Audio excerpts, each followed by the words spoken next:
சுற்றி வளைக்கும் வழக்கு தப்பிப்பாரா அரவிந்த் கெஜ்ரிவால்? டெல்லி அரசின் புதிய மதுபான கொள்கையில் முறைகேடு நடந்ததாக புகார் எழுந்தது. இது தொடர்பாக சிபிஐ, அமலாக்கத்துறை தனித்தனியாக வழக்கு பதிவு செய்து விசாரணை நடத்தி வருகின்றன. இந்த வழக்கில் டெல்லி முதல்வர் அரவிந்த் கெஜ்ரிவால் கடந்த 21ஆம் தேதி அமலாக்கத்துறையால் கைது செய்யப்பட்டார்.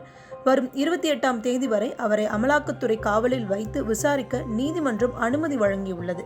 இந்நிலையில் பல்வேறு மோசடி வழக்குகளில் கைதாகி டெல்லி திகார் சிறையில் உள்ள சுகேஷ் சந்திரசேகர் டெல்லி நீதிமன்றத்தில் நேற்று ஆஜர்படுத்தப்பட்டார்.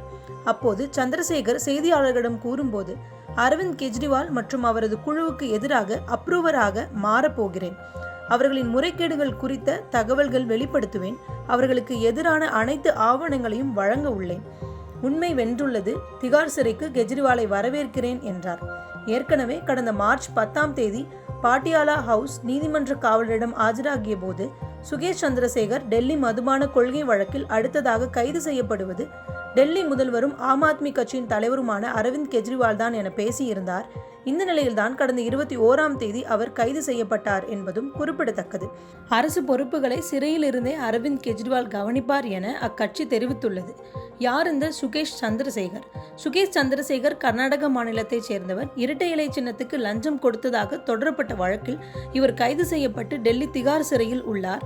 அவர் சிறையில் இருந்தபடியே டெல்லியைச் சேர்ந்த தொழிலதிபரிடம் ரூபாய் 200 கோடியை மோசடியாக பெற்றதாக மீண்டும் கைதாகி இருக்கிறார்.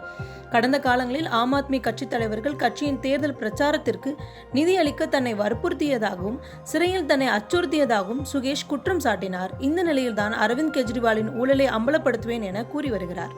அரவிந்த் கெஜ்ரிவாலின் இந்த கைது தொடர்பாக ஜெர்மனி வெளியுறவுத்துறை செய்தி தொடர்பாளர் செபாஸ்டின் ஃபிஷர் சமீபத்தில் வெளியிட்ட அறிக்கை ஒன்றில், இந்தியா ஒரு ஜனநாயக நாடு என்பதை நாங்கள் கவனத்தில் கொண்டுள்ளோம். நீதித்துறையின் சுதந்திரம் மற்றும் அடிப்படை ஜனநாயக கோட்பாடுகள் தொடர்பான தரநிலைகள் இந்த வழக்கில் பயன்படுத்தப்படும் என்று நாங்கள் எதிர்பார்க்கிறோம்.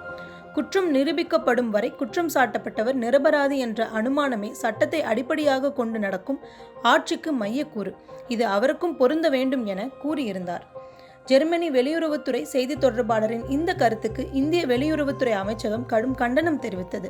இது தொடர்பாக வெளியிட்டுள்ள அறிக்கையில், இது போன்ற கருத்துக்களை எங்களது நீதித்துறையின் செயல்பாட்டில் தலையீடாகவும் எங்கள் நீதித்துறையின் சுதந்திரத்தை கேள்விக்குட்படுத்துவதாகவும் பார்க்கிறோம். நாட்டில் உள்ள அனைத்து வழக்கிலும் சட்டம் தன் கடமையை செய்யும். இந்த வழக்கில் முன்வைக்கப்படும் ஒரு சார்பு அனுமானங்கள் அவசியமற்றவை என கூறியிருக்கிறது. இந்த நிலையில் சிறையிலிருந்து அரவிந்த் கெஜ்ரிவால் தன் தொண்டர்களுக்கு கடிதம் எழுதியுள்ளார். அதில், நான் சிறைக்கு செல்வதால் சமூக நல பணிகள் நின்றுவிடக் கூடாது என ஆம் ஆத்மி தொண்டர்களை கேட்டுக்கொள்கிறேன்.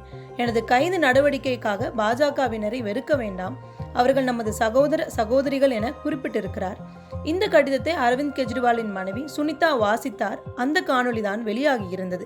எனவே அவர் டெல்லியின் புதிய முதல்வராக பொறுப்பேற்பாரா என்னும் கேள்விகள் சமூக வலைதளங்களில் முன்வைக்கப்பட்டு வருகிறது.